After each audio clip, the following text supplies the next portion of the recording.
Vamos falar aí sobre as páginas de erro. Se não configurarmos nada a respeito de erros na aplicação, o Spring ele gera uma página padrão de erro com o título White Label Error Page.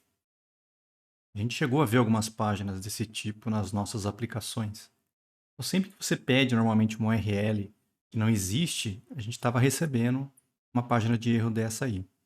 Ou então, quando você não tinha uma view e aí o controlador mandava a view não existia, nós recebíamos também uma página de erro desse tipo. Nessa página de erro, costuma aparecer aqui também junto com qual foi a causa do erro. Então, é a página de erro padrão da aplicação Spring, mas ele te fala qual foi o problema. Ou foi o 404, foi 500, alguma coisa do tipo, ele vai mostrar aqui para você ver o que está errado. Nós podemos desabilitar esse comportamento padrão alterando lá o arquivo application.properties. E aí a gente insere uma propriedade lá, ó. Se você está habilitado, se o cursor vier, se está habilitado o erro de white label lá do servidor. Se você colocar como falso, a gente desabilita essa página de erro padrão do Spring, e aí a página de erro vai passar a ser a página gerada pelo servidor web utilizado. No nosso caso, a gente está usando o Tomcat. Então a gente para de receber essa página padrão do Spring e começa a receber a página do próprio Tomcat. Então é só ir lá nas propriedades e desabilitar se você quiser. Nós podemos criar uma página nossa de erro, padrão, para o Spring retornar para o usuário. Então, ao invés do Spring usar a página dele padrão, ele vai usar a nossa página padrão. Basta criar uma página chamada aí de error.html dentro lá do diretório source main resources templates. Se você colocar um arquivo dentro de templates error.html, a sua aplicação, sempre que tiver um erro, vai começar a usar essa página, ao invés de usar a página de erro padrão do próprio Spring. E aí você põe o que você quiser nessa página. Avisa lá que deu erro, põe um link para o cara voltar, alguma coisa do tipo. Por que a gente é interessante fazer esse tipo de coisa nas nossas aplicações?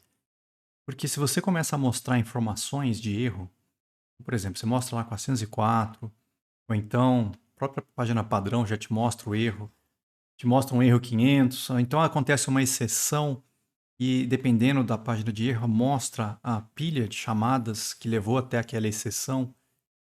Isso são algumas informações que o usuário comum não precisa e nem quer ver. Tá? Dependendo do usuário, quando ele vê uma coisa assim, ele assusta. Que diabo que eu fiz? Estraguei o computador. Tá? Pode acontecer.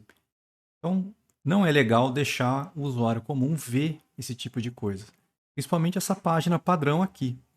Porque só com esse erro o cara sabe que nós estamos usando o servidor Tomcat na versão 9030. E aí ele já tem como entrar na internet e procurar, olha, vulnerabilidades da versão 9030 do Tomcat. De repente ele já acha alguma coisa e aí ele pode explorar isso na nossa aplicação de maneira que a gente não quer que aconteça. Então é interessante para a gente criar a nossa própria página de erro e aí não mostrar nada de repente para o usuário. Olha, deu algo errado, cara. Volta aqui para a página principal. Ou então põe um e-mail de contato, alguma coisa do tipo. Mas pelo menos você não passa informação que não devia estar passando aqui quando acontece um erro. Nós também podemos criar páginas para erros específicos.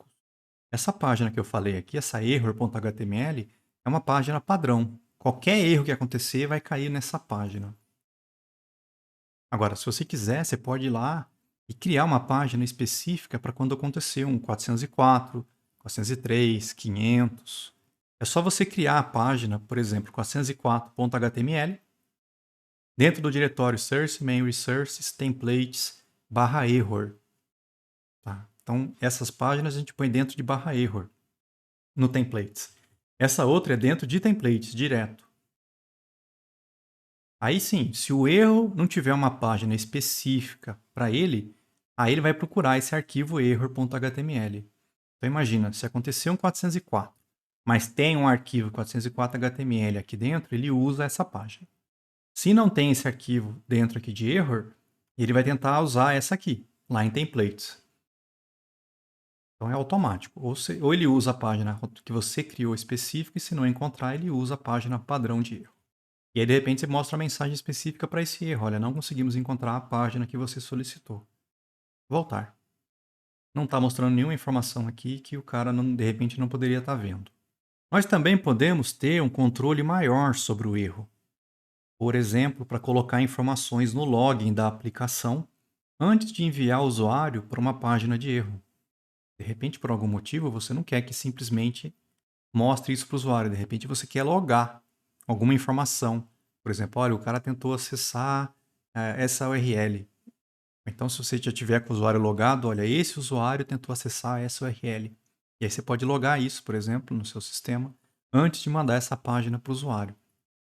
Só que para fazer isso, tem um pouco mais de trabalho. A gente tem que criar um controlador e implemente a interface Error Controller. Tá? Então, eu posso ir lá no meu diretório lá de controladores, no meu pacote, e eu vou criar lá um controlador.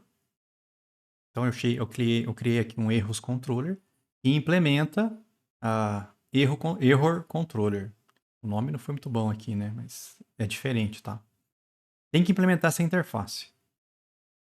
E aí, lá dentro, o que você pode fazer? Olha, o que você quer executar antes do cara receber os erros? Dá para a gente tratar isso aqui dentro. Por exemplo, aqui eu criei um logger, que eu quero botar algumas informações de login antes do cara ver a página de erro. Tá? E aí aqui eu estou falando para ele o seguinte, olha, esse método tem que ser sobrescrito. É ele que existe nessa interface. Ele vai te devolver qual é o caminho para quando for tratar erros. Aqui eu defini uma string, olha, /error. Então, qualquer erro que acontecer, retorna essa URL. Não dispara essa URL, vamos pensar assim. E aí, quando acontece o erro, o que vai acontecer? Essa URL vai disparar esse método aqui, ó, esse handle error. O nome aqui podia ser qualquer coisa, tá?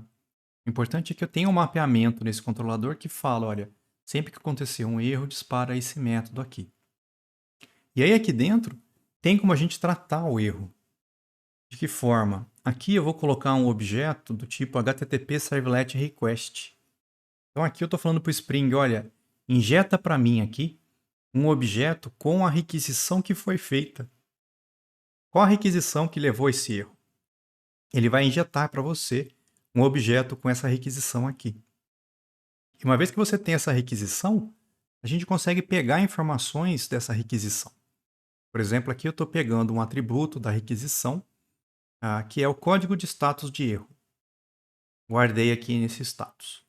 Eu estou pegando um outro atributo, que é qual foi a URI da requisição que gerou esse erro. Transformei ela numa string e guardei ela aqui. Então eu tenho o código de status, eu tenho qual foi a URL que foi usada que gerou esse erro.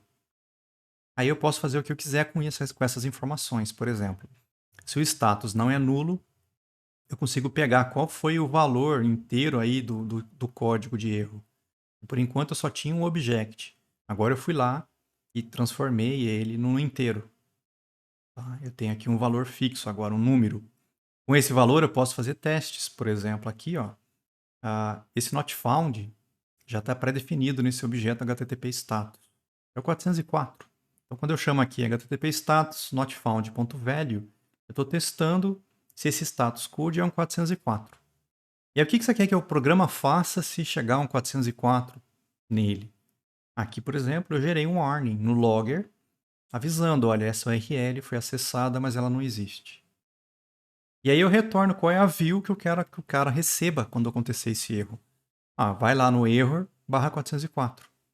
Com error 404, ele vai olhar dentro de templates, ó, /error, esse arquivo aqui, 404. É esse arquivo, essa view, que vai ser enviada para o usuário no caso desse código de erro aqui. Ou então não, se não foi um 404, se foi o não permitido lá um 403, você pode vai lá e marcar alguma coisa, olha, tentaram acessar essa URL sem permissão. Aqui eu não estou mexendo com o usuário ainda porque a gente não viu a parte de usuário e senha, esse tipo de coisa. Mas eu podia marcar, olha, o usuário X tentou acessar o URL Y sem permissão. E alguém depois pode analisar esse login para tentar descobrir o que está acontecendo. Mesmo esquema, agora devolve essa view, ó, 403. Ou então não, se o erro é porque foi um erro interno do servidor, põe lá uma mensagem de erro, olha, ocorreu um erro interno no servidor e retorna para ele a página 500. Então eu consigo, se eu quiser, tratar esses erros que estão acontecendo. No fim, se não retornou nem nada aqui, nem o 404, 403, nem o 500, retorna error. Esse error é o nome da view que vai levar o cara até essa página padrão que a gente criou aqui, ó, error.html, dentro lá de templates. Isso tudo aqui, moçada, se você quiser, de alguma forma, tratar esse erro com um pouco mais de detalhe. Se você quiser simplesmente que o cara receba a página, não precisa fazer esse método do controlador. Essa aqui é a aplicação da prática 3, é o nosso controle de contato simples. Ela não tem páginas de erro configuradas por enquanto. Então, se eu rodar essa aplicação, está lá a aplicação, ela continua funcionando. Eu apaguei todos os contatos. Inseri um aqui rapidão.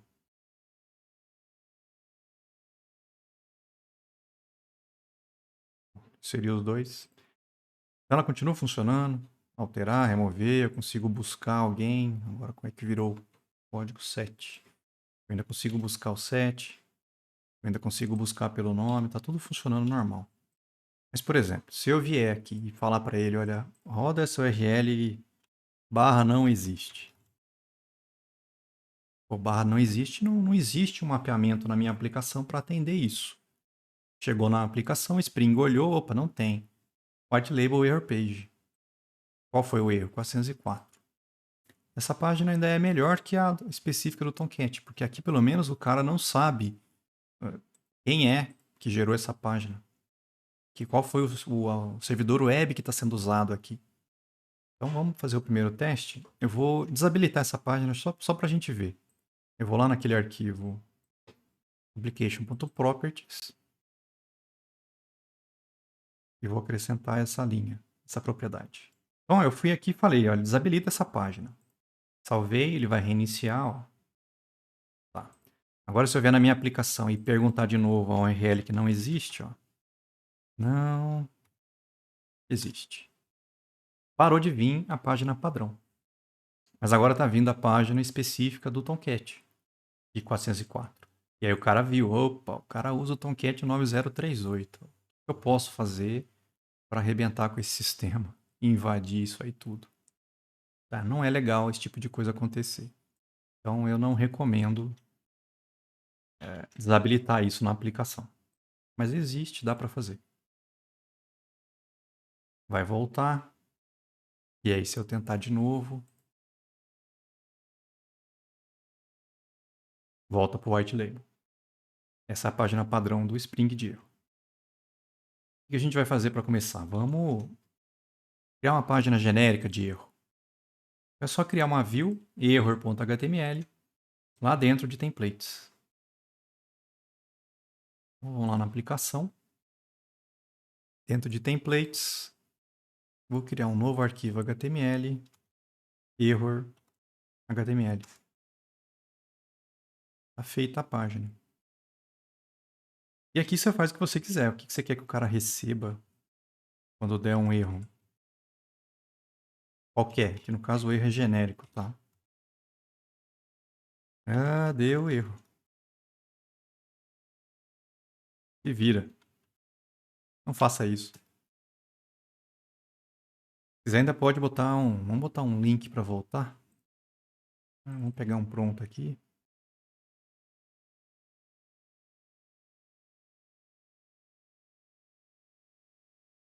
Vou colocar isso aqui lá em cima. Não é obrigatório, mas podemos. Pronto. Eu criei uma página genérica de erro. E aí, quando der um erro qualquer, ao invés de mostrar essa página white label, acho que eu tenho que atualizar alguma coisa aqui. Tá salvo. Vamos fechar. Rodar de novo, só para garantir. Ou então o navegador está pegando cache. Pode ser também. Vou lá pedir o não existe. Aí. Deu erro, se vira. Como não fazer uma página de erro? Voltar. Tá, então eu consigo mudar a página padrão. Eu ponho o que eu quiser aqui. Você pode ter o logo da empresa, tem todo o cabeçalho, rodapé. Pode botar e-mail de contato, coisas do tipo. Isso é bacana depois que o sistema está pronto. Durante o desenvolvimento, eu não recomendo, não. Porque durante o desenvolvimento, você quer ver o que está acontecendo de erro. Tá? Mas dá para fazer essa página genérica aqui. E a gente pode ter páginas específicas. Então, eu vou criar uma página 404 dentro de um diretório error aqui. Vamos lá, ó. Dentro de templates, eu vou criar um novo diretório error. E dentro de error, um novo arquivo HTML chamado 404. E aqui você monta a página de erro específico para quando acontecer um erro 404. Por exemplo, você tentou acessar algo que não existe. Se vira. Outro péssimo exemplo. Eu vou parar de novo, vamos atualizar, startei de novo. O que vai acontecer agora se ele perguntar um URL que não existe? Ó, caiu na 404. Você tentou acessar algo que não existe. Se vira. Essa é a página de erro específica do 404. Você pode voltar. E se acontecer um outro erro? Por exemplo, vamos forçar um erro 500. Eu vou lá no index. Nessa URL do controlador aqui, ó. A primeira que a gente fez no mostrar todos. No final a gente manda para uma view mostrar contatos. Se essa view não existir, por exemplo, mostrar contato X. Não existe essa view. Então se eu vier agora e mostrar contatos todos, deu erro. Essa é a página genérica, se vira. Porque eu tentei fazer com que o controlador mandasse uma view que não existe. O Spring não achou essa view, deu um erro interno, deu um erro 500. O erro 500 eu não tratei. Por isso que eu recebi a página de erro padrão. Essa é a minha error que eu criei. Agora, se eu tentar uma URL que não existe, continua funcionando. Cai direto na 404. E eu podia também ter uma página específica para o 500. Então, vamos lá, criar um novo arquivo 500.html. Vamos copiar aqui. O servidor bugou geral. Se vira. E aí vamos testar. Eu vou parar a aplicação. Startei de novo. Então, ó, agora se eu pedir e der um erro 500, o servidor bugou geral, se vira. Agora a gente já consegue tratar tanto o 500 quanto o 404. E se acontecer algum outro erro, aí ele cai naquele erro padrão, que é o error.html. Então são as 3 páginas que a gente costuma fazer. A 404, a 500 e a 403.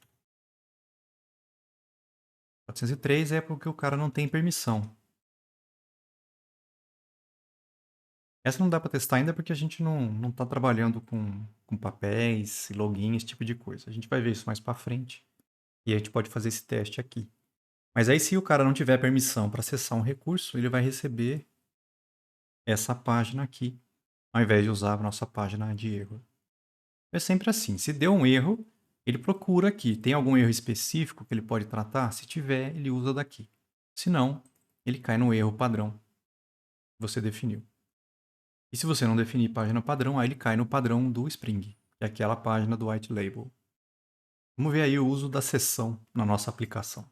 Nós já vimos anteriormente os escopos dos objetos no Spring. A gente viu que tem lá bins do tipo singleton, prototype. E se for uma aplicação web, você pode ter escopo request, session e global session. O request, esse escopo, ele só existe durante a requisição. Isto é, o seu armazenamento inicia-se no momento em que uma requisição é realizada e termina junto com o término da requisição. É muito usado na passagem de informações adquiridas em um método do controlador para a view de resposta. Então, esse escopo, ele funciona de que forma? Você tem lá um usuário, esse usuário, ele pede lá uma URL no navegador dele, isso gera uma requisição. Essa requisição chega no servidor da aplicação, nossa aplicação Spring recebe isso, o controlador faz alguma lógica de negócio e manda lá uma view de resposta para o usuário, aí o usuário recebe a resposta. Então, esse escopo, esse é o tempo de vida desse escopo. A requisição chegou, esse escopo é criado. O controlador executa, a view gera a resposta é enviada. Não existe mais essa requisição. Tá, então, essa requisição ela é muito usada, eu coloquei aqui no material, para passar uma informação desse controlador para essa view. Então, esse cara, por exemplo, acessou o banco, buscou os produtos, põe os produtos no modelo, e esse modelo ele vai estar guardado na requisição. Passa para a view vai lá, renderiza os produtos e manda a resposta para o usuário. Então, cada vez que chega uma requisição, é uma requisição diferente. Aqui veio uma requisição 1, ela foi atendida. Fechou. Não existe mais esse escopo. O cara pede outro URL, uma nova requisição, recebeu a resposta, esse escopo não existe mais. Então, o tempo de vida dele é curto. É só o tempo necessário para atender essa requisição. Já o escopo Session, ele é único por sessão. A sessão, moçada, é um vínculo de um usuário que está utilizando a sua aplicação. Isto é, o escopo existe enquanto a sessão do usuário estiver aberta. É usado para armazenamento das informações do usuário. Exemplo mais comum, mais utilizado, é o carrinho de compras. Quando você entra numa loja e começa a escolher produtos, você tem um carrinho de compras para você. E ele vai existir enquanto você estiver navegando naquela loja. Até você finalizar a compra ou então até você sair, por exemplo, ir lá e fechar essa sessão. Mas é um escopo em que você pode guardar informações específicas daquele usuário que está acessando o sistema. Como é que ele é diferente do escopo de requisição? Então, imagina lá, o usuário está na máquina dele, ele faz uma requisição para a sua aplicação. Imagina que é o primeiro acesso dele para a sua aplicação. Quando essa requisição chega, a aplicação, no caso o servidor nosso lá, cria uma sessão para esse usuário. Então, a partir do momento em que essa requisição chegou, é criada uma sessão específica para esse usuário. E a gente pode colocar informações para esse usuário aqui dentro, desse escopo. Então, a requisição chegou, a sessão foi criada, a requisição é atendida, fechou essa requisição. Mas a sessão continua. Se ele vier e fizer uma segunda requisição, tudo bem, ela vai ser atendida, mas a sessão é a mesma. É a mesma sessão que foi criada quando ele gerou a primeira requisição dele. A requisição é atendida, esse escopo de requisição não existe, mas o escopo de sessão continua existindo. Não importa quantas requisições esse cara faça, a sessão dele vai ser sempre a mesma. Se um outro usuário faz uma requisição 1 para sua aplicação, bom, é um novo usuário, é criada uma sessão específica para ele, diferente da sessão do nosso primeiro usuário. Agora é um segundo usuário, então tem uma sessão específica para esse usuário aqui. Ele vai fazer uma requisição, ela vai ser atendida, fechou esse escopo de requisição, mas ele pode continuar usando a aplicação, não importa. Então, cada usuário tem uma sessão específica com a nossa aplicação. As informações que você põe na seção 1 são só para esse usuário, o usuário 2 não tem acesso. E você põe na seção 2, só o usuário 2 acessa. O usuário 1 não consegue. Então a gente usa esse escopo de sessão para guardar coisas específicas desse nosso usuário. Por quanto tempo dura essa sessão? Eu não coloquei aqui. Normalmente já vem pré-configurado um intervalo de tempo. Por padrão é 30 minutos, se eu não estou enganado. Então, se você não fizer nenhuma configuração extra na sua aplicação, a partir da primeira requisição que o seu sistema chegou, essa sessão ela é criada para esse usuário. E se o cara não interagir até 30 minutos depois, aí a sessão ela é destruída. Então, se ele fez o último acesso, passou 30 minutos sem mexer no seu sistema, essa sessão ela é destruída. Nesse intervalo de tempo de 30 minutos, se ele voltar no seu sistema, ele continua usando aquela mesma sessão, tá? Esse é o tempo de vida padrão. Se você quiser também, a gente vai fazer isso no nosso código, a gente pode destruir essa sessão do usuário. Imagina que o cara terminou de fazer uma compra, você quer destruir o que está na sessão dele, por exemplo, o carrinho de compras. Você pode destruir a sessão dele via código se você quiser. E aí, se ele tentar acessar novamente, é criada uma nova sessão para ele. Sempre vai ter uma sessão para o usuário atual. Tá? Você pode até destruir a sessão que existe, mas se ele acessar de novo, é criada uma nova sessão para ele. Esse Global Session, ele só é aplicável para aplicações portlet que rodam de um container portlet. Não é o nosso caso, mas ele permite que o escopo do Beam englobe todos os portlets. O que é um portlet? É um componente plugável de interface de usuário que produz fragmentos, ou XML, HTML e tal, ao invés de documentos completos, e não é vinculado a um URL. Pode ser usado para compor um portal web. Não é o nosso caso aqui. E no Spring? Como é que eu faço para tratar essa sessão? Nós podemos usar a sessão com o Spring pelo menos de 5 maneiras diferentes. Olha que loucura. Tem 5 jeitos diferentes de você mexer com sessão no Spring. Você pode usar o HTTP Session diretamente. A gente vai usar, e eu já deixei em negrito porque é um dos que a gente vai estar usando. Eu, particularmente, acho que é o mais tranquilo de mexer, mais fácil de entender, inclusive. Você pode, se você quiser, alterar o escopo do controlador para a sessão. Lembra que o escopo padrão é o singleton. Mas se você quiser, você podia botar prototype e você pode também colocar session. Então, se você for lá no controlador e mudar o escopo dele para sessão, você vai ter um controlador por sessão. E aí não é tão interessante porque se você tiver 1000 usuários acessando ao mesmo tempo o sistema, você vai ter 1000 cópias do controlador, um para cada sessão de usuário. Mas é uma maneira de você ter aí uso de sessão no seu sistema. Outra coisa que você pode fazer é alterar o escopo dos objetos para session. E aí você pode, de repente, pegar as suas classes de entidade, do modelo, alguma coisa do tipo, e mudar o escopo delas para session. Só que aí isso cria um problema gigantesco, porque o seu objeto é session, mas o controlador não. Como é que funciona os dois juntos? Começa a dar problemas. Então, embora seja possível, não é tão fácil você fazer isso direto. Você vai precisar arrumar algumas coisas, tomar alguns cuidados na hora de usar esse esquema aqui. A quarta maneira, que também está em negrito, porque a gente vai ver funcionar, seria você alterar o escopo dos objetos para session, só que aí vem mais alguma coisa. E usar um escopo de proxy. A gente vai ver isso lá na prática, mas a ideia é falar para o controlador, olha, se vira e acha a sessão do usuário que está acessando você agora.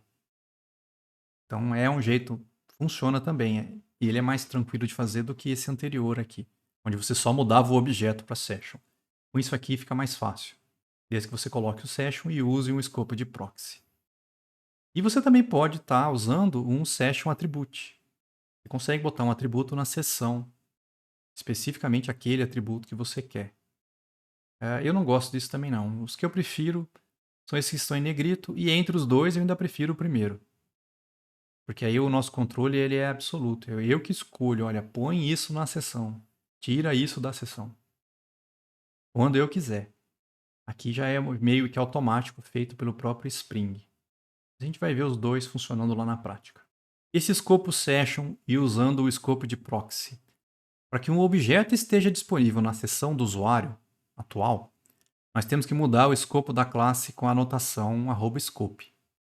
Então eu vou lá na classe, por exemplo, do carrinho de compras e mudo, olha, o seu escopo, ao invés de usar o singleton, o seu escopo vai ser do tipo scope session, ou seja, vai ficar na seção.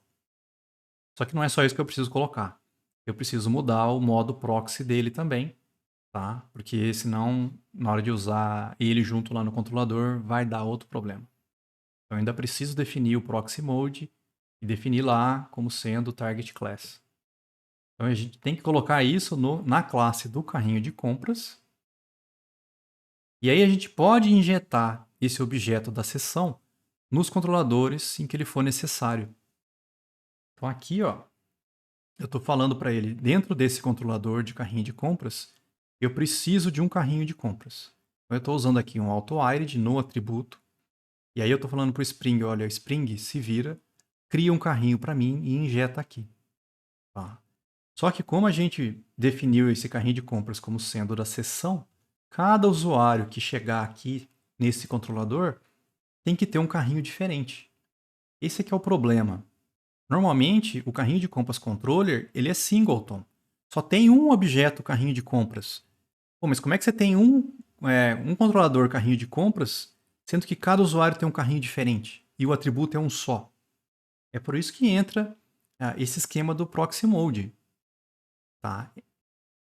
O nosso controlador, ele é um componente do Spring, ele tem como escopo singleton.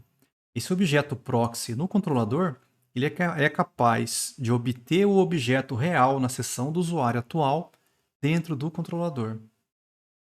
Então, o que eu estou falando aqui é o seguinte: quando eu coloquei esse proxy mode aqui nessa classe carrinho de compras, quando o usuário acessar esse controlador, o próprio Spring sabe que o carrinho que tem que estar aqui agora é o carrinho da seção do usuário atual.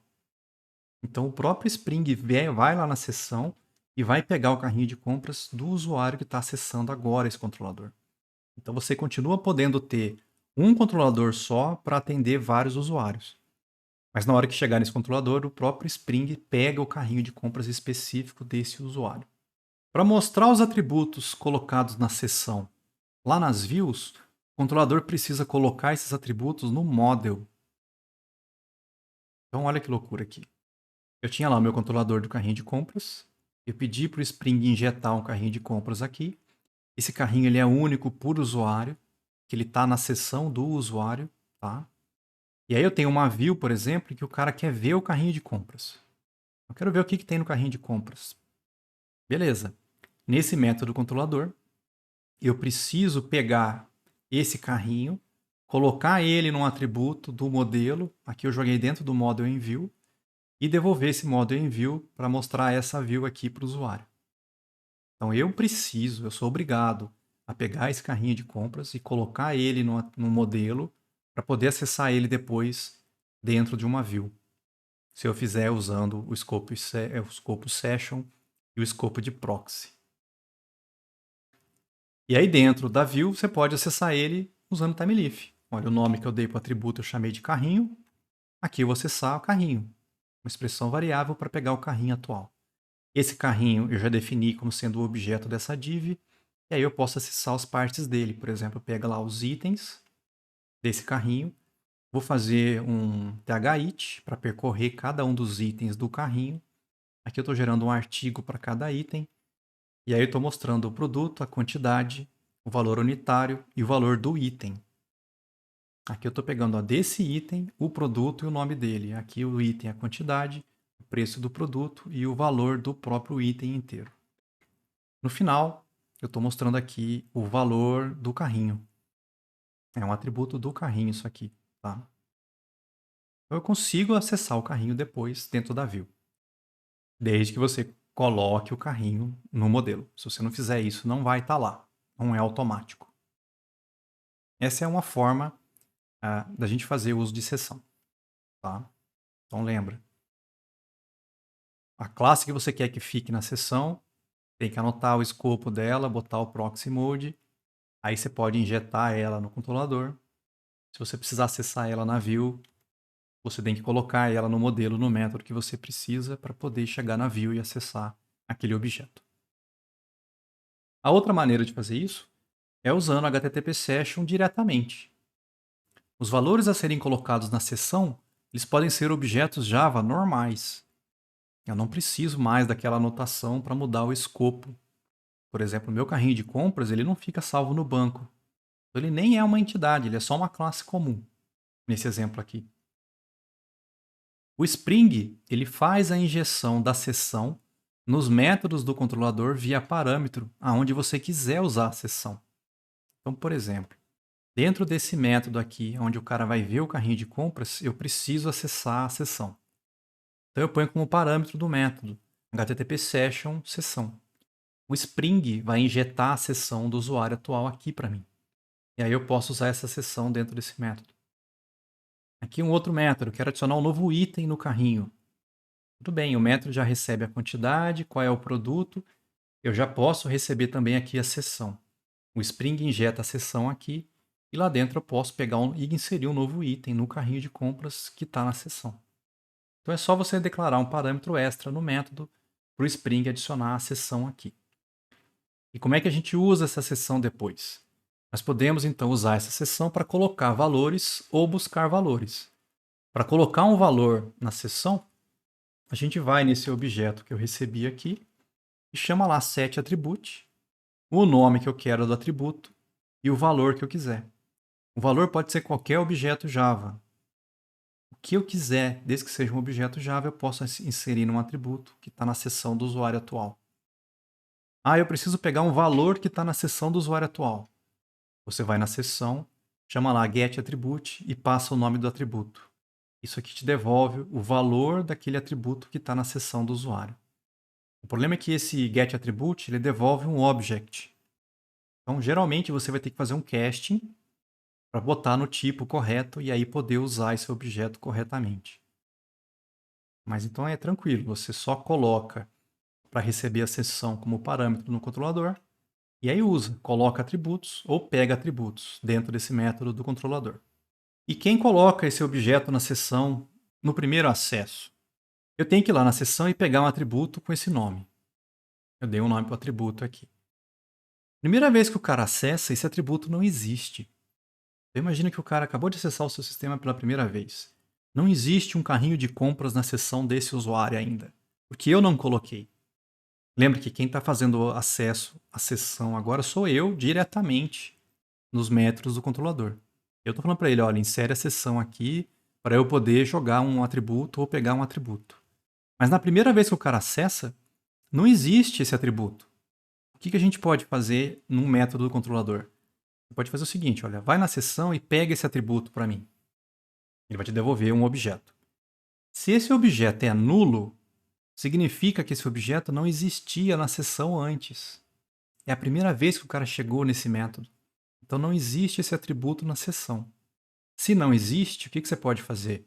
Olha, você pode criar esse objeto, usar esse objeto dentro do controlador do jeito que você quiser, e no final do método, você põe ele como atributo na sessão de novo.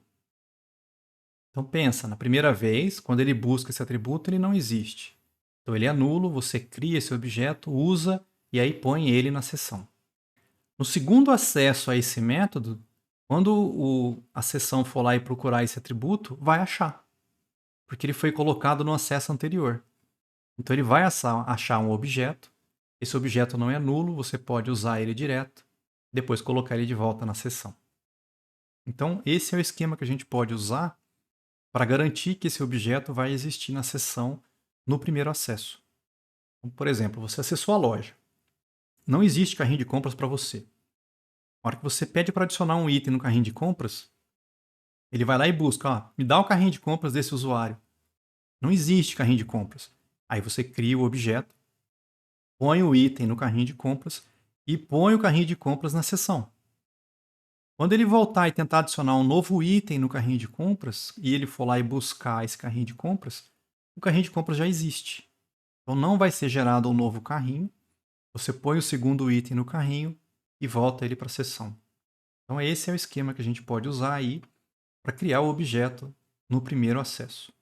E como é que eu mostro esses atributos que eu coloquei na seção dentro da view? Se você está usando esse esquema do HTTP Session diretamente, você pode acessar direto também. Existe lá no TimeLeaf o Session. Isso aqui é a seção do usuário atual. E esse Session tem coisas prontas que você pode mexer. Por exemplo, se você colocar session.nome do atributo, se existir esse atributo na seção, ele já te traz o valor. Então, por exemplo, aqui quando eu coloquei esse objeto nesse atributo, eu posso acessar esse valor direto lá na view. Eu não preciso nem colocar essa seção no modelo, moçada. Já é automático. essa sessão que eu recebi aqui já vai existir dentro do TimeLeaf, lá nas minhas views, com esse nome aqui. Tem alguns métodos que podem ser úteis, por exemplo, qual é o tamanho da sessão?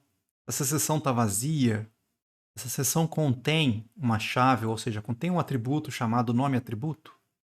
Antes de eu usar, eu podia perguntar, olha, se tiver esse atributo, aí usa o valor do atributo, ou coisa do tipo. Então, para acessar também é mais tranquilo, tá? Já existe esse session que eu posso usar dentro das views. O tempo de vida da sessão. Nós podemos definir o tempo que uma sessão de um usuário deve permanecer ativa caso ele deixe de interagir com a aplicação. O tempo padrão é 30 minutos. Como é que eu mudo isso?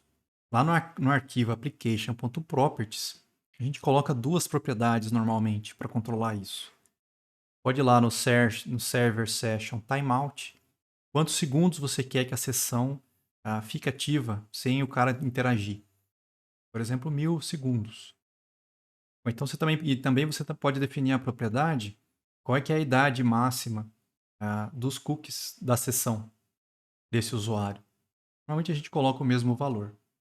Então, com esse número aqui, você controla quanto tempo você quer que a sessão do cara fique ativa. Durante o desenvolvimento, normalmente a nossa aplicação ela vai ser reinicializada. Lembra que toda vez que a gente muda alguma coisa, o DevTools vai lá e reinicia a aplicação? Então, tem duas situações que isso acontece. Ou porque a gente mudou e o DevTools percebeu, ou porque a gente realmente quer reinicializar. E aí você vai lá e reinicializa. Só que o Tomcat, por padrão, ele salva e depois restaura os dados da sessão atual quando ele é reinicializado. Então, o Tomcat, isso é comportamento do servidor web, tá? Não tem nada a ver com o Spring isso. O Tomcat, quando você fala para ele, ele reinicia, ele pega o que eu tenho na sessão desse usuário agora, ele salva isso. E aí, quando ele restarta, ele volta a rodar, ele carrega de novo os dados que estavam na sessão anteriormente. E aí a sessão continua sendo a mesma. Só que normalmente a gente não quer que isso aconteça durante o desenvolvimento. Por quê? A gente fez uma mudança e a gente quer que essa mudança seja aplicada no meu sistema. Se eu tinha alguma coisa antes na sessão e eu reiniciei, é porque eu estou tentando rodar de novo. Eu não quero que aquelas informações antigas continuem na sessão do usuário. Então eu preciso mudar esse comportamento padrão. Nós podemos alterar esse comportamento alterando lá no application.properties e colocando uma nova propriedade. Ó. Você vai lá no server, servlet session, persistent e põe false. Ou seja, eu não quero que os dados da sessão sejam persistidos durante a reinicialização. E aí o Tomcat não vai guardar essas informações. Não pode esquecer de colocar isso lá no application.properties durante o desenvolvimento. Depois que estiver em produção, aí não é mais preciso isso. É até interessante que não fique isso. Mas durante o desenvolvimento, enquanto você está fazendo mudanças, quando cada vez que você faz um teste, você não quer que o teste anterior atrapalhe, a gente vai marcar isso aqui e vai colocar essa propriedade lá para a gente. Nós também podemos, via código, finalizar a sessão atual, limpando quaisquer atributos que tenham sido colocados nela. Para isso, por exemplo, eu podia ter um método no meu controlador. Eu chamei a URL para disparar esse método de barra limpar sessão. E aí, nesse método, eu vou receber duas coisas: a sessão atual e o status da sessão. São dois objetos aqui que o Spring vai criar e vai injetar aqui para mim. E aí, dentro desse método, o que você faz? Olha, você põe como status que a sessão está completa e aí invalida a sessão. Então, quando você roda esse session.invalidate, tudo que existia dentro dessa sessão do usuário vai ser destruído. Então, por exemplo, se tinha um carrinho de compras do cara cheio de produto, rodou isso aqui, não existe mais aquele carrinho de compras. E aí retorna para essa view, por exemplo. Então, eu consigo destruir a sessão via código se eu quiser, aonde eu quiser que isso aqui aconteça. Antes da gente começar, aquele nosso archetype que nós fizemos, ele não tem a parte do JPA. A gente podia ir lá e arrumar isso. Por quê? Se eu for criar um projeto novo agora, ele não sai com JPA. Ele vai sair só com o Spring Boot configurado. E o Timeleaf, e login, esse tipo de coisa. Mas eu vou ter que vir e fazer toda aquela configuração. Esse é o nosso archetype original. Lembra lá, ó? Ele só tem o Java, Spring Boot Starter tirando o login padrão, Starter Web, TimeLeaf, Log4j 2 e o DevTools. Então não tem o Spring Data JPA aqui ainda. E eu vou pegar da última prática que a gente fez. Esse aqui, por exemplo, é o nosso contato simples que a gente acabou de rodar. Ó, esse aqui é novo, ó. Spring Data JPA. Isso não tinha. O que mais não tinha? O driver JDBC do MariaDB. Ou do MySQL, se vocês estiverem usando o MySQL. Eu vou copiar essas duas dependências e vou adicionar essas duas aqui. O que mais tem diferente no POM? Que outro lugar a gente fez mudanças aqui? Vamos olhar no projeto. Acho que lá no application.properties tem um monte de coisa nesse application.properties que não tinha no nosso. Vamos olhar aqui. Ó, esse é o... Vou mudar de lado aqui. Esse é o do nosso archetype. Esse é com o projeto com JPA. Então a gente tem que colocar algumas coisas aqui que não tinham lá. Essa configuração de banco de dados, vou copiar isso aqui tudo e vou trazer para cá. Então já está definido aqui o JPA para usar o dialeto do MariaDB, o esquema de nomes eu quero que use do JPA e não o do Spring. Já tem uma URL de configuração. Aqui é complicado, porque como é que eu vou deixar o nome do banco pré-definido? Eu vou colocar aqui nome banco. E aí quando a gente criar um novo projeto, a gente vai ter que vir aqui e mudar isso aqui. Mesma coisa, usuário e senha. Eu já vou deixar fixo como root 12345. Mas num projeto de verdade, você provavelmente vai ter que mudar essas informações.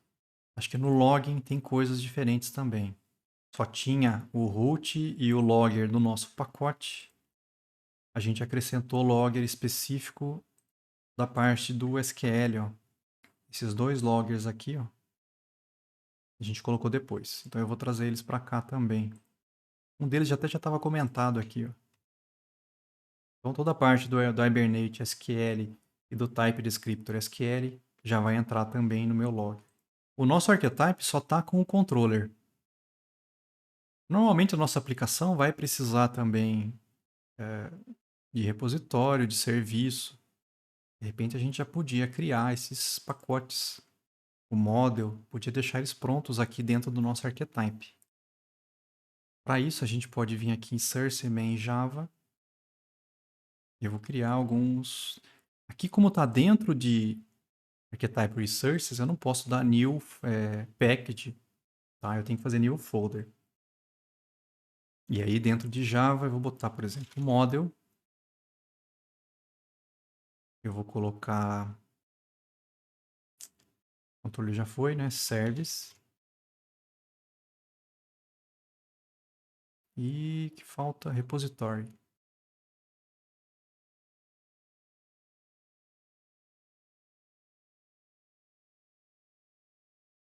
Então eu já criei a estrutura toda que eu quero no meu projeto. Se você quiser também, de repente você já copia um de exemplo para cá. E aí você não precisa nem carregar um projeto antigo para olhar o que você fez. De repente você já sai com o projeto antigo feito aqui. Então, de repente você já podia pegar contato, esse tipo de coisa e já trazer para cá. Páginas de erro, se você quiser, você já podia criar essas páginas de erro e jogar para cá. Eu não vou fazer isso não. Se você pedir para instalar agora, do jeito que tá, ele vai usar a versão 1.0 de novo. Ah, eu tinha mudado já. Então, se eu tivesse rodado agora aqui, ele ia tentar criar o archetype com a mesma versão. Eu vou mudar esse número. Lembrando, isso aqui é no POM de fora, tá? Não é o POM do nosso projeto, é o POM do projeto do archetype. Eu estou mudando aqui a versão para 2.0 ou então 1.1. Já só mudar a versão que aí vai atualizar na hora que você for escolher depois. Como eu criei alguns diretórios vazios aqui, ó, não tem nada aqui dentro, pode ser necessário mudar aqui também, ó. Lá no archetype metadata, quando não tem conteúdo no diretório, mas você precisa que ele seja processado ou apareça no projeto final, a gente tem que colocar algumas coisas aqui, ó. Eu vou voltar aqui no meu archetype, eu vou pegar lá do contato simples e vou trazer um exemplo de cada coisa. Por exemplo, eu vou pegar aqui o contato e vou trazer ele para o meu model.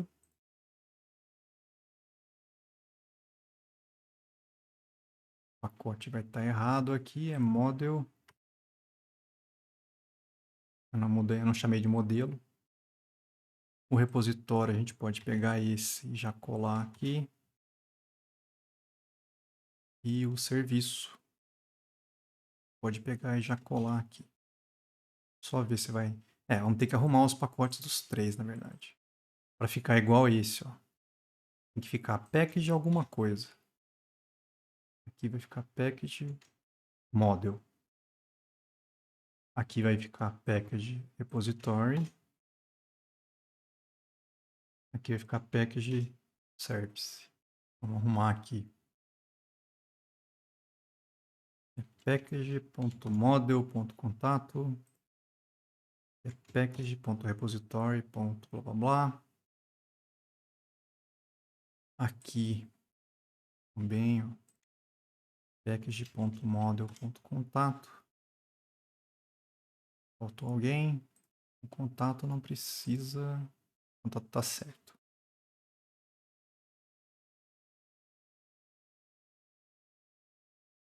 Aí, tem testes sendo feitos aqui. Ó.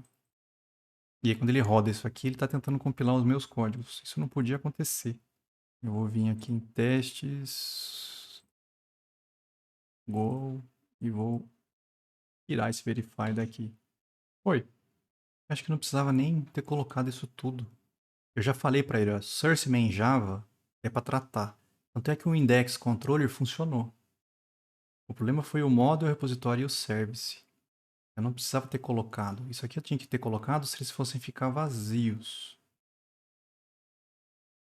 Vou instalar de novo.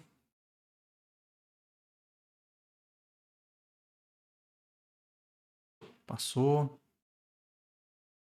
Deixa eu deletar o antigo. Criar um novo. É esse, archetype. Olha eu fazendo bobagem. O projeto chama teste. Gerou sem erro agora. Vamos ver se saiu com o jeito que eu queria. Aí, ó. Certinho, ó. Já sai um projeto pronto. Na verdade, quase pronto. Você só tem que vir aqui, mudar o nome do banco. Já que começou tanta coisa, vamos empurrar mais tranqueira aqui. Vamos colocar o controlador completo aqui também. Eu vou pegar o contato controller e vou dar um jeito de colocar ele junto aqui, ó. O index é sempre assim, mas o controlador de alguma coisa vai ter coisas diferentes. Então você já tem um exemplo pronto aqui também. Só preciso arrumar a questão do pacote. Esse pacote. E aqui é esse.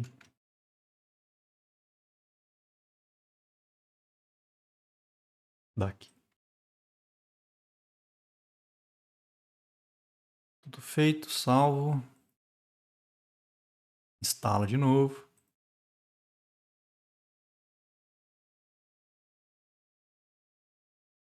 Foi.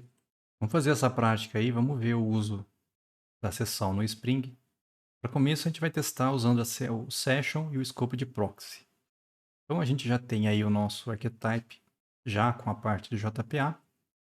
Vamos criar o banco. Então, starta lá o banco usando o Portainer, se não tiver startado ainda. E vamos carregar o modelo da prática.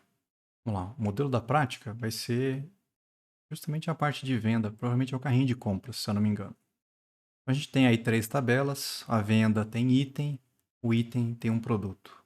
O nome do banco vai ser escopo seção.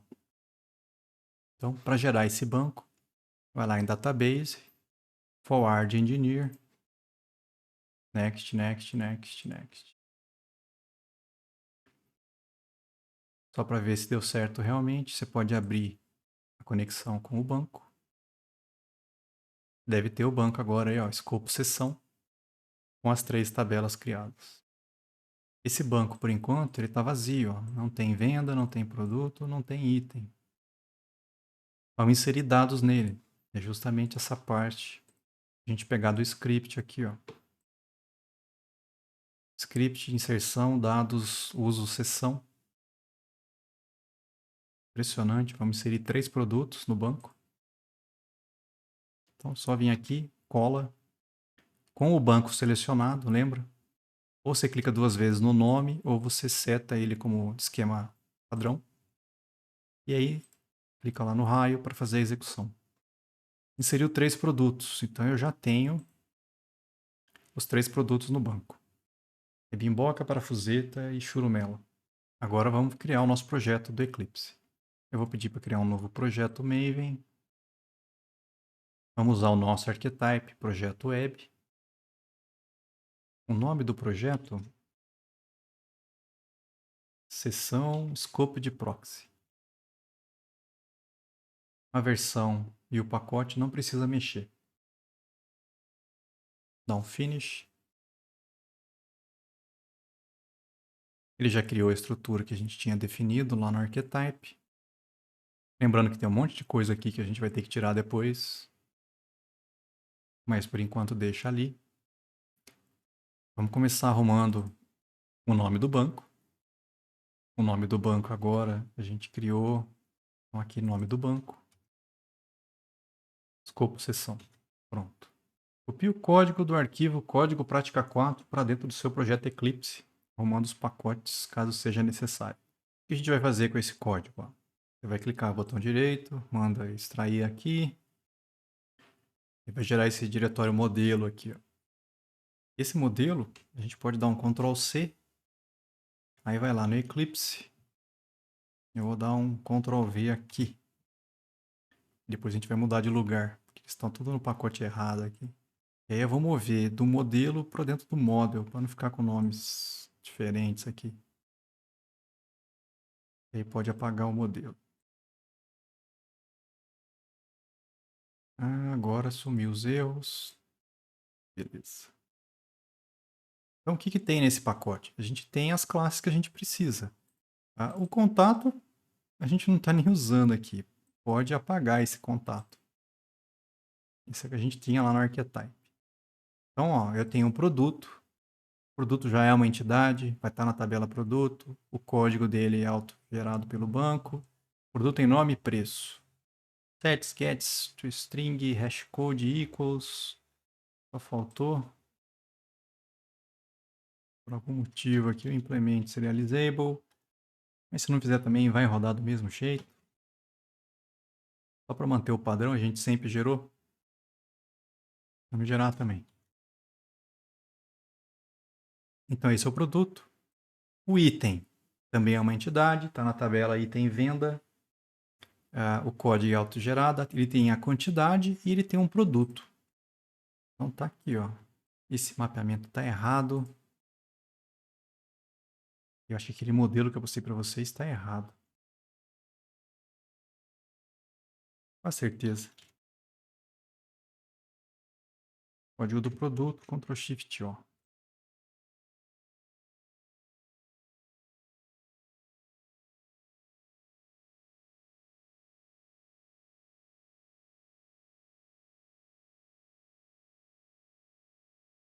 A venda tem vários itens. O item tem o código da venda para saber qual que é. O produto veio aqui para tá. Pronto. Bom que eu já ensino como é que gera de novo. Não adianta você pegar agora e mandar fazer um forward engineer depois que eu fiz a mudança. Como já existe, não vai dar certo. O que a gente pode fazer aqui, que eu acho que é mais rápido, é o seguinte, o botão direito, dá um drop no esquema inteiro. Ó. Destrói o banco todo. Não existe mais esse banco. E aí vai de novo, database, forward, next, next, next. Criou de novo.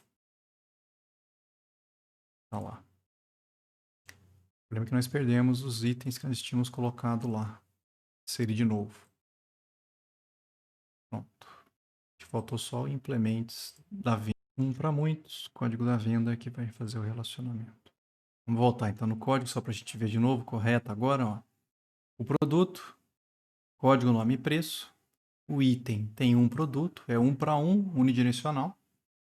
O item conhece o produto, mas o produto não conhece o item. E a venda tem uma lista de itens. Então a venda conhece os itens dela, mas o item não conhece a venda dela.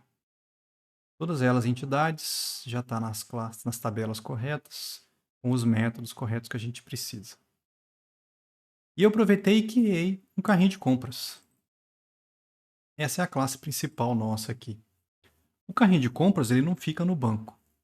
O carrinho de compras ele só é usado aí para manter na seção do usuário os itens que ele for guardando. O que eu fiz nesse carrinho de compras? Então, como eu quero que cada usuário tenha um carrinho de compras, eu criei essa classe e mudei o escopo. Ó. Eu falei, olha, você é um componente, já dei o identificador para ele de carrinho, ele tem um nome agora, eu não quero chamar de carrinho compras, eu quero chamar de carrinho. Eu mudei o escopo, porque o escopo desse cara, por padrão, seria o escopo default, singleton. Não quero. Eu fui lá e falei, não, o seu escopo é escopo de sessão. Já está usando o proxy mode, por quê? Eu vou precisar desse carrinho de compras dentro do controlador. Só que o controlador, ele é singleton. Não dá para você ter um objeto carrinho controlador com múltiplos carrinhos de compras diferentes dentro dele. Então, para ele já saber, já buscar corretamente qual carrinho de compras, eu tenho que mudar esse escopo de proxy mode aqui. Dentro do carrinho de compras, eu criei um logger só para a gente ver algumas coisas aparecendo. Construtor, ele tem uma lista, o que está depois eu não sei, uma lista de itens. Então, o carrinho de compra guarda itens. Itens, no caso, é o item venda, tá? É o item que está à venda. Tem um método para pegar os itens. De novo, isso aqui não resolve. Não adianta devolver o modifiable list. Não vai adiantar nada. Mas para esse exemplo não vai fazer diferença. Tem um método para adicionar um item no carrinho. Como é que eu adiciono um item no carrinho? Eu falo para ele qual é a quantidade de qual produto. Tá? O que ele já faz para a gente? Primeiro ele olha se esse produto que eu estou pedindo para adicionar no carrinho já não existe no carrinho. Por quê? Eu não posso repetir o mesmo produto duas vezes no carrinho de compras. O máximo que você vai fazer é alterar a quantidade. É isso que eu estou fazendo aqui. Então eu busco, dentro dos itens atuais do carrinho, se esse item já tem um produto igual a esse que eu estou recebendo. Se tiver, eu seto a quantidade desse item com a nova quantidade que o cara mandou. Então, se tinha 3, mas o cara pede para inserir um item com 5, vai ficar com 5. Tá? E eu marco que alterou. Se não alterou, é porque é um novo item. Então eu vou lá e insiro um novo item com essa quantidade desse produto. Se alterou, eu não preciso inserir, ele já foi alterado lá, já existia. Então é só para adicionar um item no carrinho. Eu tenho um método para remover um item do carrinho. O remover, eu passo um produto para ele, ele tira o item que tem esse produto. Tá? Mesmo esquema. Primeiro eu olho se existe esse produto no carrinho. Se existe, eu tiro. Se não, não faz nada. Tem um método para limpar o carrinho. Ele vai limpar todos os elementos. Na verdade, o limpar aqui foi lindo. Cria um array novo. Se tinha objetos lá dentro, já era. Não está mais no carrinho. E o método para pegar o valor do carrinho. O valor do carrinho é a soma dos valores de cada um dos itens. Então, um carrinho de compras basicão aqui, só para a gente ver funcionando.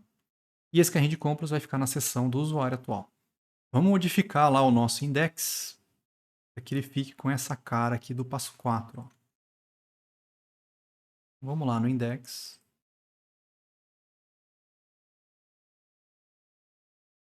E eu vou colar isso aqui. A ideia aqui é que eu vou ter uma opção para adicionar um item no carrinho e uma opção para mostrar o carrinho de compras.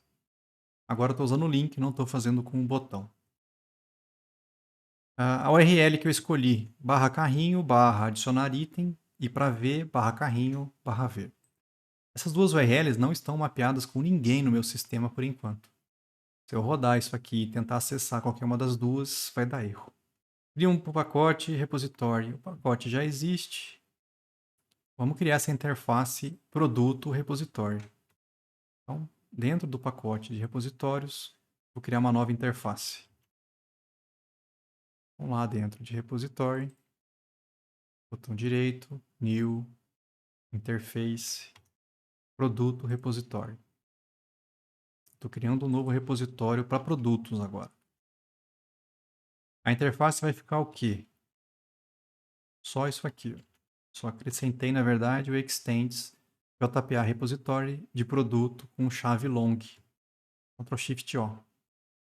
Só de ter criado essa interface, eu já posso usar produto repositório dentro do meu sistema.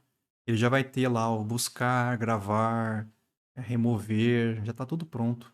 Já é por herança desse JPA repositório. Vamos criar o controlador do carrinho de compras. Eu vou criar uma nova classe, carrinho de compras controller. Então lá em controller, nova classe, carrinho de compras controller. Conteúdo desse arquivo.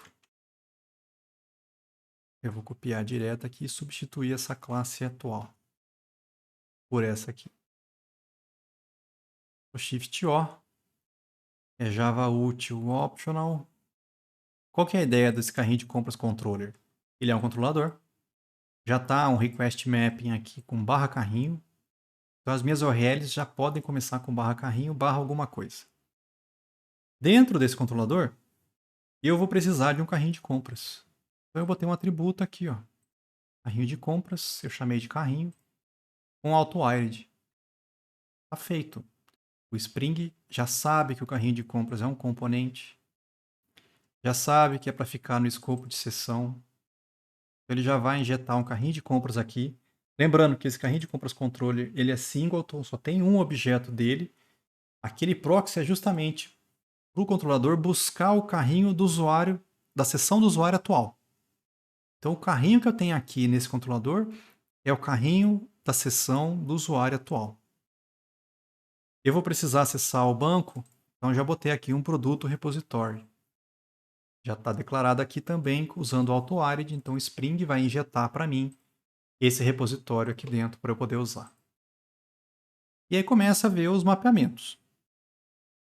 Como é que eu vou ver o carrinho de compra? Essa primeira URL que a gente criou aqui, ó. Barra carrinho, a segunda, barra carrinho barra ver.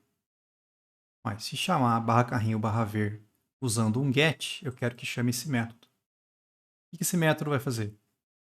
Olha, ele vai pegar o carrinho, que é o objeto que está lá na seção, vai colocar nesse atributo e vai devolver o model em view para mostrar os resultados nessa view aqui, ó, mostrar carrinho. Então ele só pega o carrinho, põe nesse atributo e empurra para essa view, encaminha para essa view aqui. Essa view ainda não existe, a gente vai ter que criar ela, eu acredito que seja o próximo passo. Vamos criar essa view para a gente ver pelo menos essa parte rodando. Ó. Eu vou lá em Templates.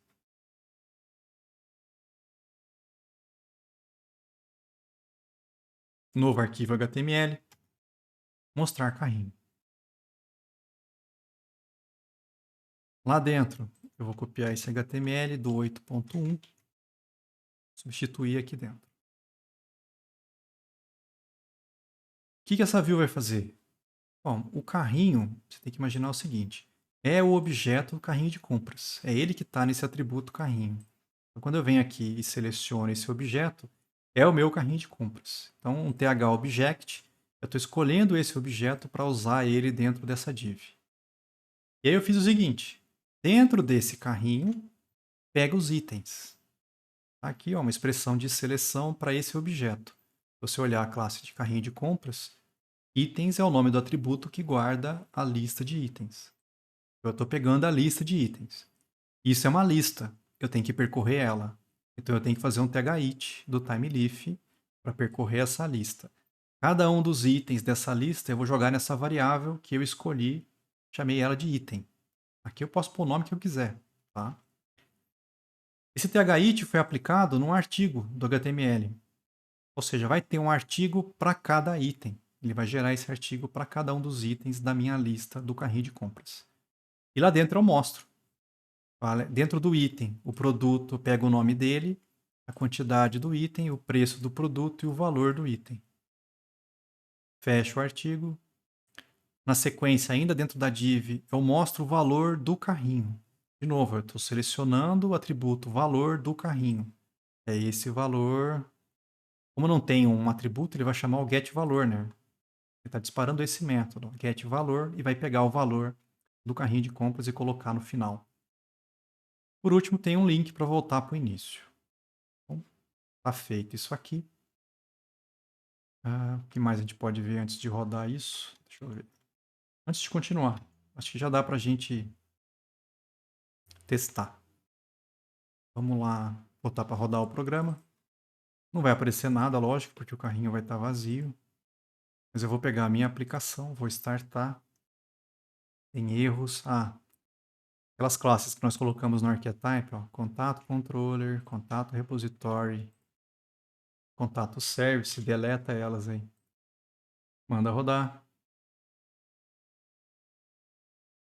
Startou. Vamos lá no navegador. Localhost 8080. Carrinho de compras. Quero ver o carrinho, mostrar o carrinho. Tá aí o carrinho. A minha div ficou vazia porque não tem itens dentro da lista. Mas o total do carrinho de compras é 0. Tá feito aí o mostrar.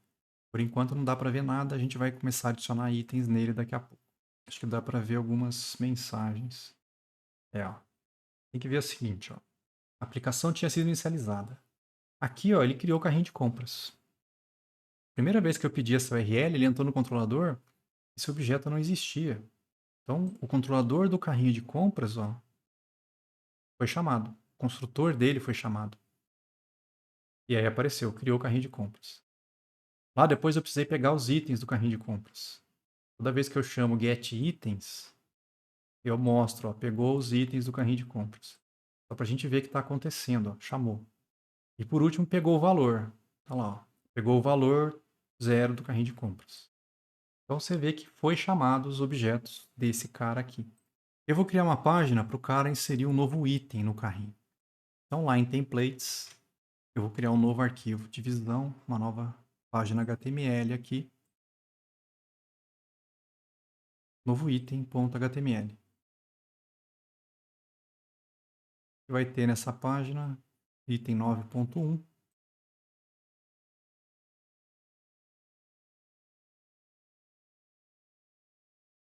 Esse novo item ele vai ter um formulário.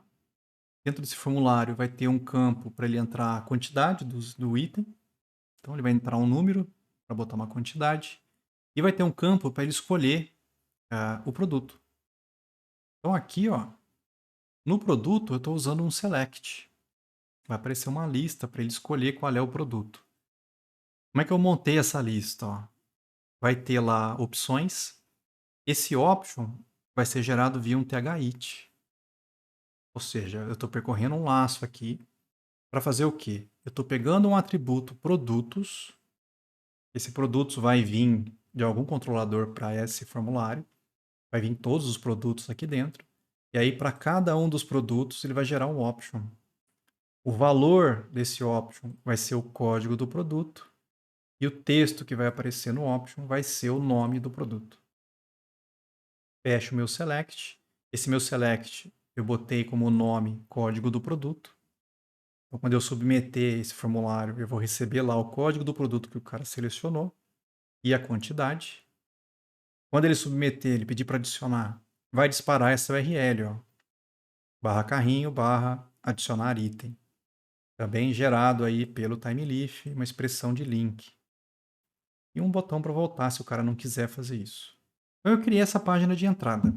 Só que essa página é um template. Isso aqui tem que ser processado pelo TimeLeaf. Então eu não vou fazer o index chamar direto essa página.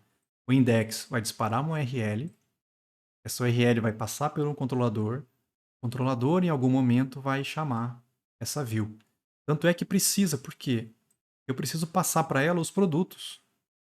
Então eu tenho que passar por um controlador para botar produtos no modelo e aí empurrar, encaminhar para essa view aqui. Vamos ver o que vai acontecer quando eu pedir isso para adicionar. Ele vai disparar carrinho, barra adicionar item. Beleza. Lá no controlador, carrinho, barra adicionar item. Via get, vamos olhar aqui. Não, aqui vai ser via post. Quando é que vai chamar via get? Quando o cara clicar nesse link, ó. Carrinho, adicionar item. No link, isso gera um get. Então vai chegar no controlador nesse método aqui, ó, abrir tela de novo item. O que eu faço aqui? Eu escolho a view, que é a view novo item que a gente acabou de fazer aqui. Vou lá no repositório e falo, olha, me busca todos os produtos. Ponho isso no atributo produtos, dentro do model enview. E retorno o model enview. Aí sim, o TimeLeaf vai abrir essa view, vai processar, vai achar os produtos nesse atributo que a gente colocou aqui e vai mostrar a página para o usuário. Aí o usuário vai preencher uma quantidade, um produto e vai pedir para adicionar. Quando ele pedir para adicionar, dispara mesmo o URL, ó, barra por carrinho, barra adicionar item. Só que agora via post. Então não vai cair mais nesse método, vai cair nesse aqui. Ó. E aí nesse método, o que eu fiz? Ó, um post mapping. Eu recebo a quantidade e o código do produto, que é justamente o que o cara preencheu, ó, a quantidade e o código do produto, que é desse select aqui. O que eu faço lá dentro? Bom, eu busco esse produto. Fui lá, ó, find by ID, no repositório, passando esse código do produto. Lembrando que o find by ID devolve um optional. Então eu não posso jogar direto num produto. Eu joguei aqui nesse optional. E aí eu fiz o seguinte. Isso aqui não é a melhor implementação possível usando o optional, mas funciona. Se tiver um produto dentro do optional, eu faço o quê? Vou lá no carrinho. Lembra que carrinho é o meu carrinho de compras, ó. Ele está aqui, está na seção do usuário e ele está aqui dentro do controlador. Eu vou no carrinho e adiciono um item com essa quantidade e com o produto que está dentro do optional. Então eu estou adicionando um novo item no carrinho de compras. Terminei de adicionar. Lembra que sempre que você faz uma mudança que não possa ser repetida, se o cara recarregar a página, a gente tem que fazer um redirect. Então eu estou fazendo depois, ó, faz um redirect para o carrinho /ver. Então quando ele adicionar um item, ele vai ser redirecionado para essa URL. Essa URL vai disparar esse método e aí o cara vai ver o carrinho de compras. E se não tiver um produto? De repente o cara mandou um código que não existe. Vai ter que forçar para acontecer isso, hein? Mas se acontecer, eu volto ele com o redirect para a mesma URL, ó. /carrinho, /adicionar item. Ou seja, eu estou empurrando ele para cá. Para ele voltar para a página onde ele tentou inserir um produto. Retorna o MV. O cara vai voltar para essa URL ou para essa. E aí ele vai ver o carrinho ou vai ver a mesma página para inserir produto. Então o importante é, cada vez que eu peço para adicionar um novo item, ele adiciona no carrinho. E quando ele pede para ver o carrinho, eu uso o carrinho que está na seção. Então, eu posso adicionar item por item aqui, sem perder os itens anteriores, porque o carrinho está sempre salvo na seção do usuário. A gente vê rodar, o carrinho está vazio, ó. Eu vou adicionar um novo item. Quantidade, por exemplo, 5. Qual produto? Os 3 produtos do banco, ó. Rebimboca, parafuseta e churumela. Eu vou botar rebimboca e vou adicionar. Está lá meu carrinho com rebimboca, 5 vezes 10, 50 nesse item. E o preço da minha venda do meu carrinho de compras atual é 50. Volto. Quero adicionar um novo item. Agora são 3 parafusetas. Está lá o carrinho. Ó.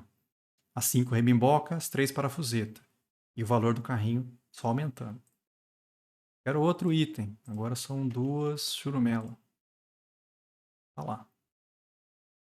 Se o cara tentar escolher um outro item, por exemplo, se ele puser 20 churumelas, não tem problema.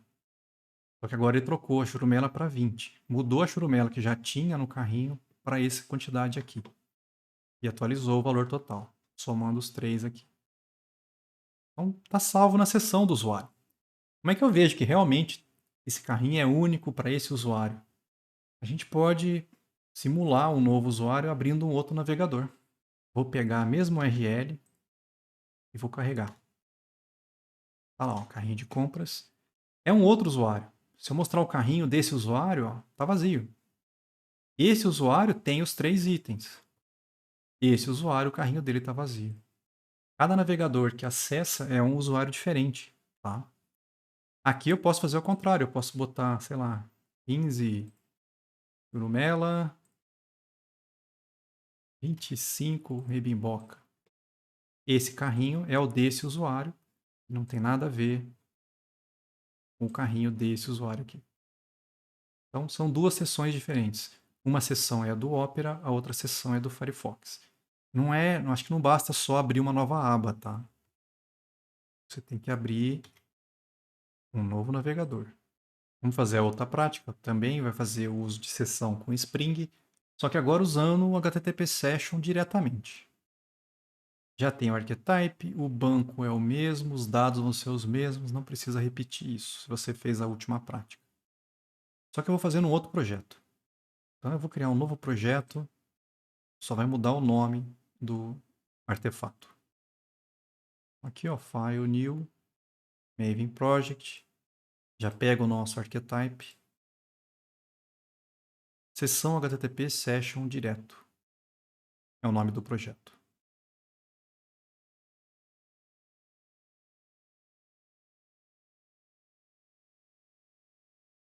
Application.properties, o nome do banco.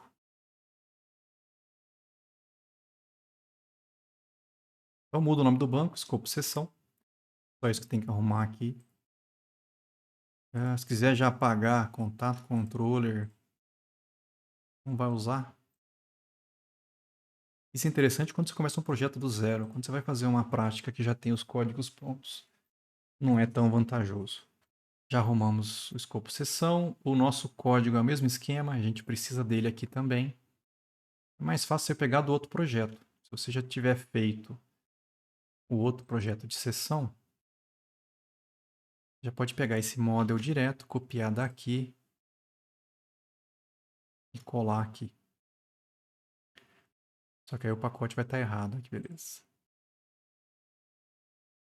Pega as classes e arrasta para dentro do model. Pronto. Se não quiser fazer isso também, você pode pegar de novo lá daquele diretório, modelo, dá um Ctrl C aqui, dá um Ctrl V lá. Depois só faz as arrumações. Então, o meu modelo já está aqui, com o carrinho, tá tudo igual. Modifique a classe carrinho de compras, tirando essas duas linhas. Como a gente vai usar a seção diretamente, deixa eu fechar esse projeto antigo. O carrinho de compras, ele não precisa ser um componente para o Spring achar, ele não tem que ser um escopo de seção. Ele vai ser uma classe comum. Public Class carrinho de compras. Direto aqui. O funcionamento dessa classe não mudou, continua do mesmo jeito. Tá? A diferença é que não vai ser o Spring que vai gerar esse bin e colocar ele na seção para mim. Eu vou fazer esse controle direto na seção, usando HTTP Session. Então, coloca esse código e tira aquelas duas anotações do carrinho de compras. O index vai ficar igualzinho. Vou copiar daqui, substituir aqui no index. Os mesmos dois links, ó, para disparar, para ver e para adicionar item. Vamos criar o repositório. É igualzinho do outro, vamos copiar do outro. Que eu acabei de fechar. Produto, repository, já pode copiar para cá. Só mudar o pacote, os imports, na verdade, ó, Ctrl Shift O. Mesmo esquema, ó, é uma interface com herança de JPA repository. A gente não vai criar nada diferente. Já herdou aqueles métodos básicos do outro. E aí vem o controlador. O controlador é melhor criar outro, porque os métodos vão estar diferentes. Então eu vou lá no controller, vou criar uma nova classe. Carrinho compras controller. O código desse carrinho de compras está aqui no 8.1.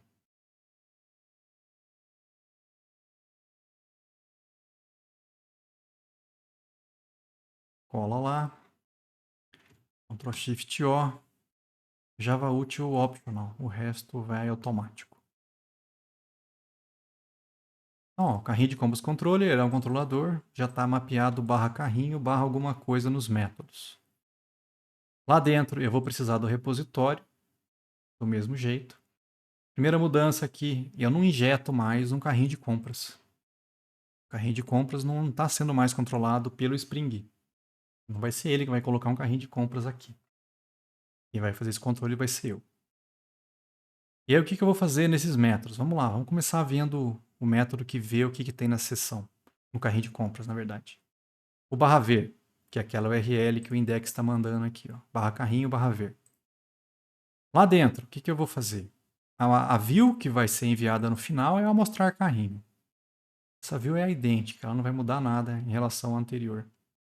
Talvez o atributo tenha que ser diferente lá, mas é o mesmo esquema, é só para mostrar o que tem no carrinho.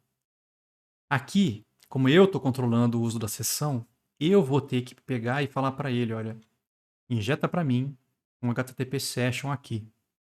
O Spring, quando disparar esse método, vai pegar a sessão do usuário e vai injetar para mim aqui. E aí eu posso usar essa sessão do usuário aqui dentro. O que eu fiz com ela? Eu fui na sessão e busquei um atributo chamado carrinho. Então vai na seção do usuário e pega o atributo carrinho. Esse getAttribute, eu falei para vocês, ó, ele devolve sempre object. Eu sei que esse cara é um carrinho de compras, então eu já posso fazer um casting para carrinho de compras e jogar num carrinho de compras. Aí vem o problema. Beleza. Comecei a rodar o sistema agora. O cara entrou no sistema agora e pediu para ver o carrinho. Já existe esse atributo lá? Não. Porque eu que estou controlando a sessão. Se eu não coloquei um carrinho lá, esse carrinho não existe. Então, quando eu busco esse atributo, eu recebo nulo. E não tem esse atributo na sessão desse usuário. Eu testei agora, olha. Se esse carrinho é nulo, é porque não existia um carrinho de compras antes. Então, eu criei o carrinho de compras. Ou seja, eu criei o objeto carrinho de compras.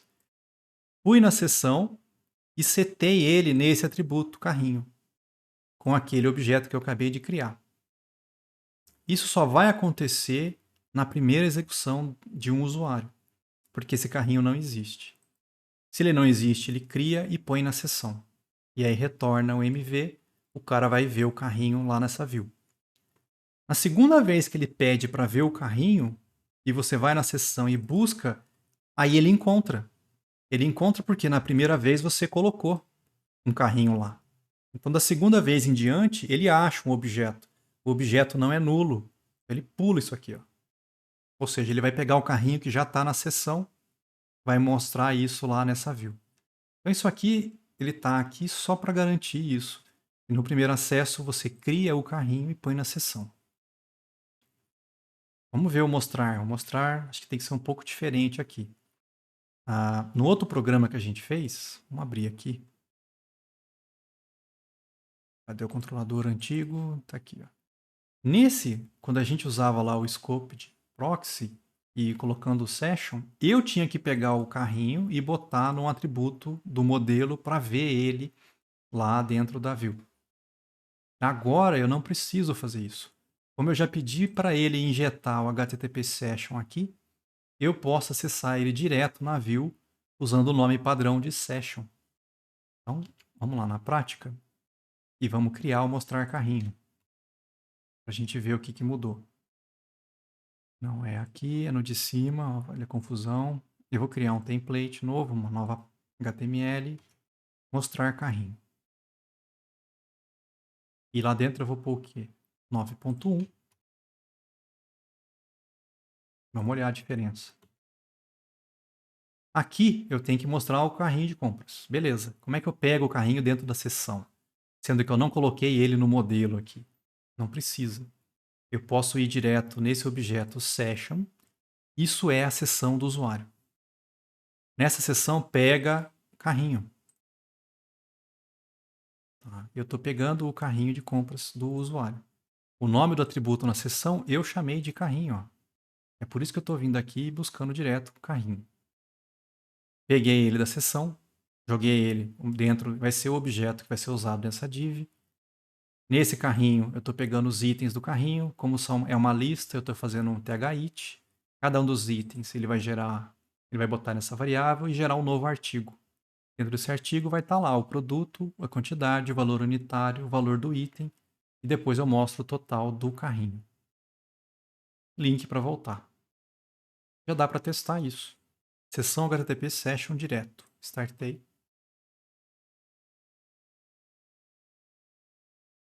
Tá rodando. Vamos lá, carreguei. Quero ver o carrinho. Vazio. Se a gente voltar no Eclipse, ó, criou o carrinho de compras, pegou os itens do carrinho, o carrinho está vazio. Consegui ver o carrinho de compras usando esse esquema aqui. E se o cara vier no index e pedir para inserir um item? Então, barra carrinho, barra adicionar item, vai disparar via get esse método aqui. O que eu fiz aqui dentro? Olha, eu escolhi a view, que é aquela view novo item, fui lá no repositório e mandei buscar todos os produtos, coloquei nesse atributo produtos e devolvi o model em view.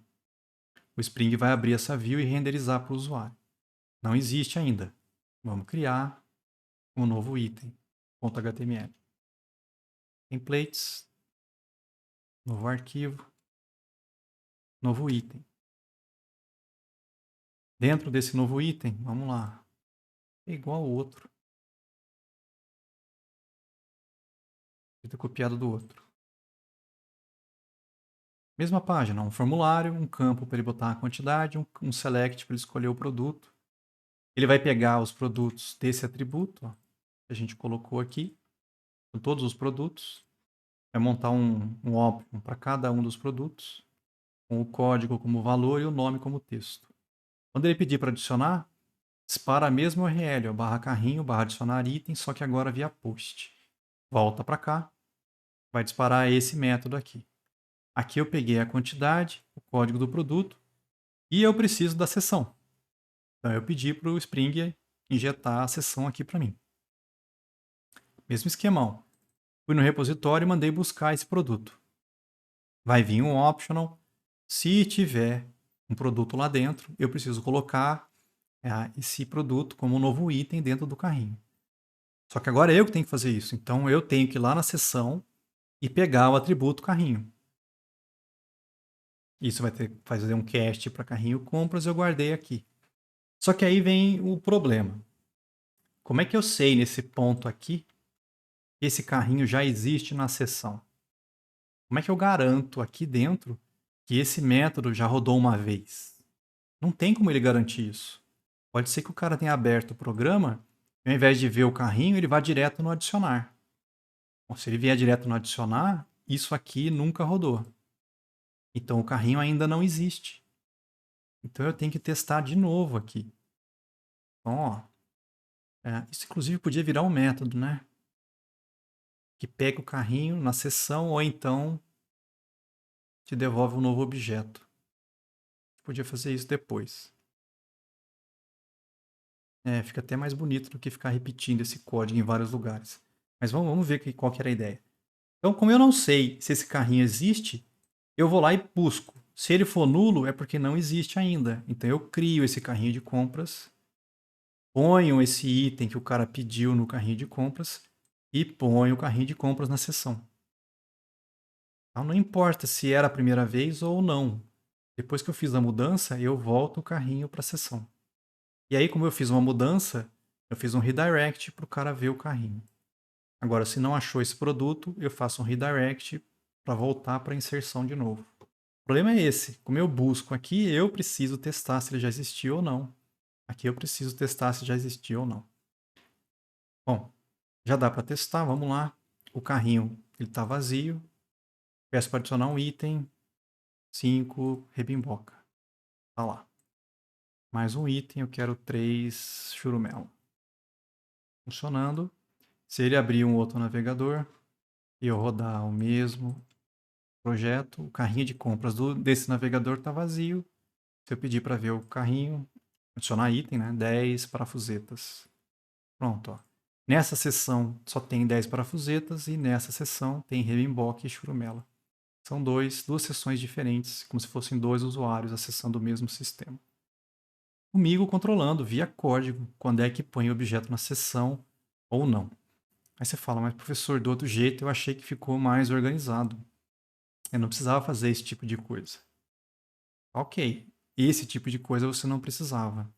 Mas do outro jeito, eu não consigo pegar um produto e pôr na seção, porque o produto já é uma entidade. Eu não consigo mudar o escopo dele e botar o escopo de seção com proxy mode, vai dar erro. Eu teria que ter uma outra classe produto para poder guardar ela no produto, na seção. Não poderia usar essa classe. Usando esse esquema da seção direto, eu posso. Eu posso vir aqui na seção, seta um atributo, eu vou chamar aqui de produto. Vamos lá no repositório e eu vou pedir para buscar um produto 1. Como eu sei que tem, eu já vou fazer um get aqui, tá? Já vou pegar direto do optional. Olha aqui o que eu fiz, ó. Quando o cara pedir para ver o carrinho de compras, eu botei o produto 1 nesse atributo da seção.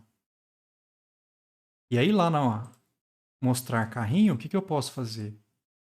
Eu posso mostrar esse produto. Eu posso vir aqui, vamos fazer um parágrafo mesmo. O texto que eu quero que você mostre. Você vai pegar uma variável produto. E aí eu quero que você pegue o nome do produto.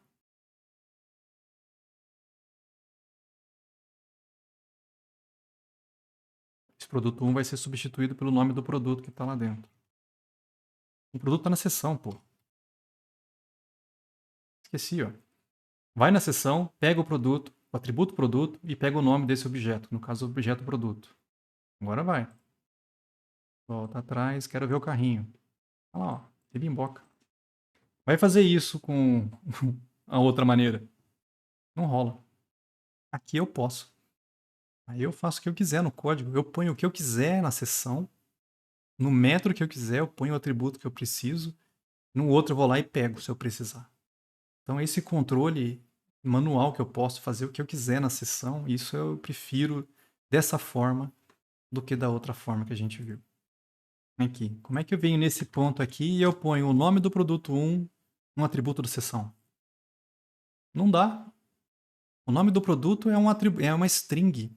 Eu teria que criar uma classe para guardar só o nome do produto, para poder anotar essa classe com isso aqui, para aí sim essa classe poder ser injetada aqui e aí eu poder acessar o valor na seção desse objeto.